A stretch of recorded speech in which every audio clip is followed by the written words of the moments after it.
and welcome to FPL Mate, your best mate for fantasy Premier League content for the 2023-24 season. My name is Dan and it's time for my Game Week 34 team selection video where we will be going over all of my latest picks, captains and transfers ahead of the final week before our wildcard. Let's go all in on this big double game week. If you enjoy, guys, leave a like, do subscribe. Let's get started. So looking through my Game Week 33 scores, and yeah, it was another red arrow, unfortunately, mostly due to the fact that my defensive areas, defenders, goalkeepers completely went wrong, pretty much. Kelleher, I expected him to get one more game against Crystal Palace. That wasn't to be, so I got an auto sub for a netto 0-pointer, which was very, very tough. Gabriel with a 0-pointer, how often does that happen with Arsenal? And Estupinian subbing in for the injured Aït-Nouri. He was then injured, Estupinian, after, about 12 minutes into the Brighton game. Very, very tragic. And also, we got Taylor there as well. 1-pointer. He didn't even start the game for some reason. Didn't even start for the first time in forever. So, a defensive disaster for Game Week 33. In midfield and in the forward positions, things look a little bit better, other than Salah, Saka, and Darwin maybe not delivering so much. But the auto sub of Eze in for Foden definitely clawed back a little bit of the bad luck that I felt in the defensive position. So, overall, not a significant red arrow, but I think going without Isak and Gordon and maybe some of these kind of players, you know, maybe Chelsea defenders, other defenders who maybe would have kept clean sheets, that did cost me this week, leading to a small red arrow despite, I think, an okay score. On to Game Week 34, and like I say, this is going to be my final game week before I do use my wildcard in Game Week 35. So, I get to use my 2 free transfers basically as a free hit. I get to go for whatever players I want and maximize the amount of double game week players I have in my squad. So, let's show you what I've got first of all, and then we can go through some various plans. Now, first of all, I've got Neto as my goalkeeper. Aston Villa and Wolves, 2 away fixtures. I'm not super confident about whether Bournemouth can keep clean sheets here, particularly after conceding 2 to Manchester United. I think Aston Villa is definitely a team that is around as strong, maybe even stronger in attack than Manchester United, and I do expect the likes of Ollie Watkins to punish my Bournemouth defence. In my actual defence, Gabriel, first of all. Wolves away, Chelsea at home. I actually don't think these are such bad fixtures for Arsenal. I know they obviously conceded against Bayern, conceded against Aston Villa, and then conceded against Bayern the game before that as well, but I don't think this is a disaster for Arsenal yet defensively. In fact, in their defence, I think they've still put up some reasonably confident performances. In general, there have been some moments, of course, but I think we'll still go strong as an Arsenal defence. You need at least one Arsenal defender in this double game week, and Wolves and Chelsea are not the same as Bayern and Aston Villa in terms of the attacking quality that these teams possess. Definitely think Wolves is a good opportunity for a clean sheet. Chelsea at home, thankfully, Chelsea do typically score in games, though, so I don't think a clean sheet is nailed on in that fixture. I'd expect 1 out of 2 there. Aït-Nouri is still in my team. I'm not sure what the latest is on him. Apparently, though, from what I read earlier on in the week, he is feeling better following a little bit of tightness in his muscles going into Game Week 33. So the day after, he was feeling a little bit better. I'm awaiting the press conferences to get a final verdict on Aït-Nouri, however. Bournemouth Wolves play Bournemouth, which is the nice fixture. The Arsenal fixture, not so good. If Aït-Nouri can maybe play a part against Arsenal, maybe even for a 1-pointer, and then start against Bournemouth, I think I'd be okay with that, because Bournemouth is the better fixture of the two. 2 home games, think there is potential here. And speaking of Bournemouth, here's another Bournemouth defender for you. Zabani with that double away games that I'm not super confident in. The Wolves fixture, more likely to keep a clean sheet there, I suppose. But yeah, that Aston Villa game, you know, it may not be there. Zabani also not really a player who gets many goals. I know he scored 1 goal seemingly in his entire career a few game weeks ago, but I can't see that happening again. In midfield, we've got Salah, Fulham, and Everton, 2 away fixtures for him. He's been missing a lot of chances recently, and I'm waiting to see how many minutes he plays in the Europa League this evening before making any final decisions on whether I should captain him or not. But I'm very glad I have him at least. Saka here as well. I think, given the fact that Arsenal are now out of the Champions League, I think that is probably going to be a positive thing for Saka's minutes, because obviously he is a player who may be prone to rotation if Arsenal are in a lot of competitions, and now they're not. All focus on the Premier League, and I think Saka is a real key player in this Arsenal team. Will go on to play Wolves and Chelsea, 2 defences that I don't rate too highly. Chelsea always concede, other than that 1 game against Everton, I suppose. But Everton-Arsenal is a completely different situation. Wolves as well, typically, historically, have been a strong defence. Not really been seeing it this season, though, to be fair. Although Wolves have improved in attack, defensively, it's not been quite there. We've got Phil Foden, who did play 120 minutes in the Champions League, which is a little bit concerning. Of course, the next game for Man City in the Premier League is next Thursday, but they also do have an FA Cup fixture this weekend as well. So there's small concern about Foden's minutes, but if he can finally get himself back into this starting 11 for Manchester City, that'll be very good for FPL. In terms of the Premier League anyway, because he's been playing other competitions, just not in the Premier League. Super frustrating as a Foden owner, because he's such a marvellous FPL asset. And finally in midfield, we've got Eberechi Eze, a player I picked up a few game weeks ago, had him for his points last game week, which was very, very nice. And you know what? I think he's going to be the main transfer target for a lot of people this week. So I'm kind of happy in a way that I'm ahead of the game here. West Ham, Newcastle, 2 home games, particularly that West Ham fixtures. I think there's going to be opportunities and goals for Crystal Palace, who look really good with both Eze and Elise, 2 guys in their team who are doing really, really well at the moment. I think those 2 combining, it's going to be absolutely amazing. Eze, expect more points from him. Should be a penalty taker as well in this Crystal Palace team. And yeah, I think big points coming for him. 6 million, bargain. I don't see why you wouldn't own him at this point. Absolute #1 midfield target if you've already got the likes of Salah and Saka in your team. Up front, Erling Haaland. He did come off. Injured is probably the wrong word to use in the Champions League. He kind of asked Pep Guardiola, can I, come off? And Pep Guardiola gave him the request. He was kind of moving a little gingerly, but I think what we saw there was Haaland being fatigued rather than injured necessarily. So, if he can get a rest in the FA Cup and then play in the Premier League on the Thursday, I think that's going to be fine, and he's going to be a fine player to hold on to. I'm really not too worried, actually, about holding on to Haaland at this moment. If we get an update from Pep Guardiola and Haaland maybe actually is injured, then maybe we need to change our mind on that. But right now, I'm not personally worried about Haaland. I don't think he's a must-sell. The fact that Man City play all the way on Thursday, 8 days between Champions League and next Premier League game, and that FA Cup game in between is probably going to be the rest game for Haaland. I think that's going to be absolutely fine. Darwin Nunez, high underlying numbers, but not necessarily always finishing the chances off, but that can be said about most Liverpool attackers at the moment, to be fair. But, look, I don't mind this. Fulham away, Everton away, particularly Everton after that big loss against Chelsea. I think it's going to be another opportunity. The one concern with Darwin is the minutes, though. Is he going to be playing as much as he did previously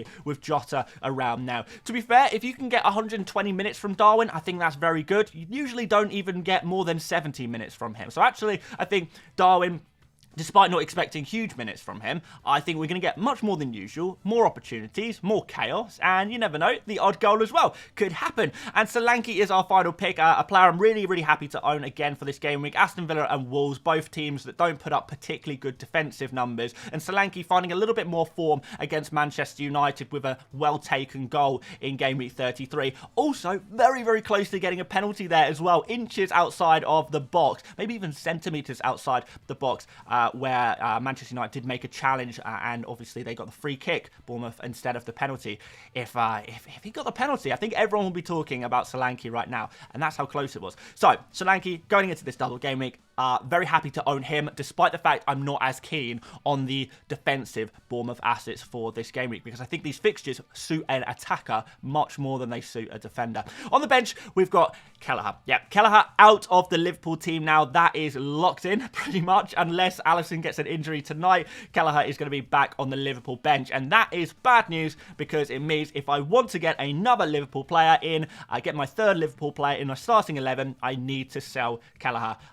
Yeah, so not really what I would love to do, but, this is the situation I've been in. I've known about it for a while. It's just how it is. Cole Palmer on the bench here. Away against Arsenal, not really planning on starting him ahead of any of the double game week players, to be fair. I don't mind Palmer. If Haaland did turn out to be injured and he auto-subbed on for Haaland, I think I wouldn't mind that. I'd be okay with that. I'd be comfortable with that one enough.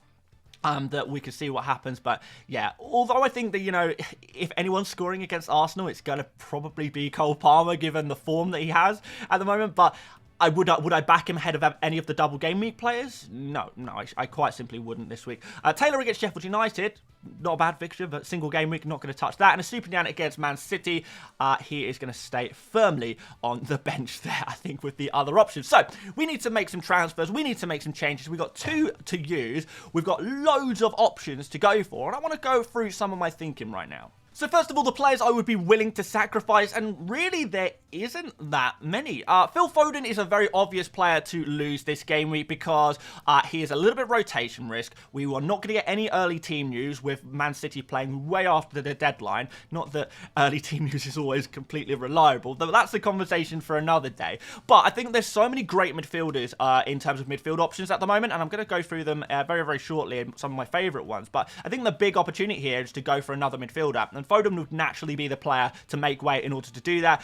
Cole Palmer I could also technically sell, I suppose, but I have so much value, team value, money tied up in Palmer right now. I bought him way back at like 4.9 million. He's now 6.1 million, so I would lose a huge amount of team value right before a wild card if I was to sell Palmer. So I'm not really feeling that, particularly as Foden, more expensive player, more of a cash cow player, and I think I'd be more willing to do that. Erling Haaland I would be willing to sacrifice, at least if we get some more injury news on him. If he is confirmed out, then I'd be more willing to sell him, but I'm actually also completely okay with keeping him. I think Foden and Haaland, I'd be okay with keeping both of these players. It's more, where's the opportunity to go? Like, what transfers can I make? What players do I want? And that will kind of dictate who I sell. In terms of my bench, Kelleher can definitely go because I want to free up a Liverpool slot, and a Stupinian, another player who are very easy to sacrifice, potentially injured anyway, plays against Man City, and yeah, I probably, looking at my defence, Nori not 100% guaranteed to be fit, at least for the first game, and Zabani not super confident for that Bournemouth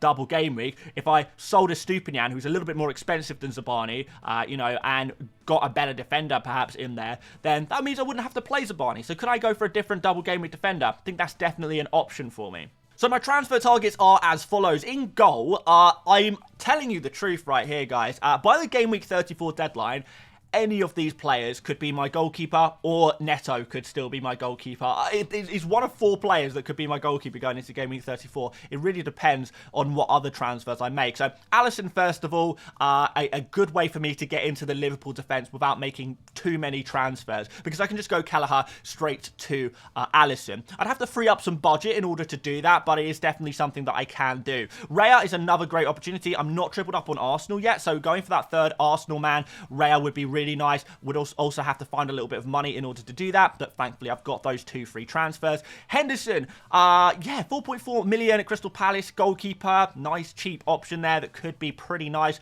pretty spice, could potentially go there as well if I wanted to maybe use some transfers on going for outfield Liverpool and Arsenal players instead. For defenders, Van Dijk, probably my favourite Liverpool defender to go for at the moment because of that nailedness. Although, I have to say, Robertson looking good at the moment. He is looking decent, creating a lot. Look at, you know, creative against Crystal Palace, creative the game before that, I think it was against Manchester United. He's looked good. He has. And I think with Tsimikas kind of showing pretty poor form at the moment, I think Robertson could be more nailed on than the likes of Trent Alexander-Arnold, who may still compete with Gomez, given the fact that Trent is only coming back from injury. I think we'll definitely have to keep an eye on minutes for the likes of Robertson and Trent for this evening, for the Europa League game. But I think Van Dijk is probably much more secure at this moment. Saliba, I think I'd be more inclined to go for him than Ben White at the moment. A little bit worried about Ben White rotation potentially, because Tomiyasu is obviously coming back getting some minutes as well. I'm not 100% sure if I would go for Ben White. I mean, he's only 1.1 more expensive. I just think Saliba's better for bonus points. And I was looking through Ben White's numbers, and actually his attacking numbers are not that good. They really aren't. I know Saliba's are pretty much non-existent, but Ben White's it's basically nothing. It's nothing equivalent. Unlike Munoz. Okay, so a lot of people will probably go for Tyrick Mitchell from the Crystal Palace defense. Tyrick Mitchell, the left back. Munoz is the right back, and Mitchell and Munoz are kind of 2 sides of the same coin. Mitchell is more creative. He's creating a little bit more, but, you know, he's creating better chances. Technically, he's you know, they've got similar amount of key passes, but Mitchell has been creating slightly better chances for his teammates. Munoz, on the other hand, he is getting into the box. He is looking to take shots. He is the XG guy. He's the guy more likely to score a goal. So when I look at Mitchell, I say he's more likely to get an assist. I look at Munoz, he's more likely to get the goal. And where do the big points come from? From those defenders. Well, in FPL, it is the goal. So, Munoz is probably the player I would prefer to go big, that, you know, try go for that ultra haul before the wild card and resetting my team. In midfield, surprisingly, there's not actually that many choices that I love. Luis Diaz and Havertz, very much top of my list at the moment. Love these picks, look really, really strong. And I'm a little bit concerned about Luis Diaz minutes. Again, something else to monitor this evening. Havertz, I'm more confident about his minutes, but it's about whether he's getting minutes playing in the right positions. Havertz at striker compared to Havertz in midfield is a little bit of a difference there. And I would prefer to have a Havertz as a striker, despite being listed as a midfielder. Getting that out of position kind of player. Like the look of Arsenal's fixtures from an attack point of view as well. Or actually for Liverpool's fixtures, I slightly prefer them from a defensive point of view. So I'm tugging and pulling either way. That could sound a bit crazy. I'm kind of could go either way between these two guys. We need to think about that. I think tonight might make that decision for me, to be fair. And Brereton Diaz is a differential I am very tempted to go for. But Luis Diaz, Havertz, these are more likely for me. In terms of forwards, Cunha and Mateta, very, very difficult to split these two players at the moment. If I was to sell Haaland, it would probably be for one of these guys. Not exactly sure which one to go for. So it might just be worth keeping Haaland. Because like I said, I do prefer some of these midfield options actually. And, defenders and goalkeepers are probably more of a priority place for me to spend my transfers personally. So we have a few different options here. So the original plan was simply to do Kelleher to Raya and Foden to Luis Diaz. Now, unfortunately, since making that plan, I have been priced out of it. Now, I could have pulled the trigger early on these transfers if I went on like Monday, but I wanted to see what happened in the Champions League. I want to see what happens in the Europa League before committing to anything. So if I still want to do the Kelleher Foden to Raya Luis Diaz transfer, essentially, I need to free up at least 0.2 million. And I will be able to do that by selling Estupiñán and moving him to Munoz. That would work pretty well, actually. So that is definitely a possibility. It would cost me a hit this time, though, which I'm not super happy about, but, it's okay. I don't mind going for Munoz. I think there's definitely clean sheet potential for that Crystal Palace defence, who are putting up some decent defensive numbers, and play against West Ham without Bowen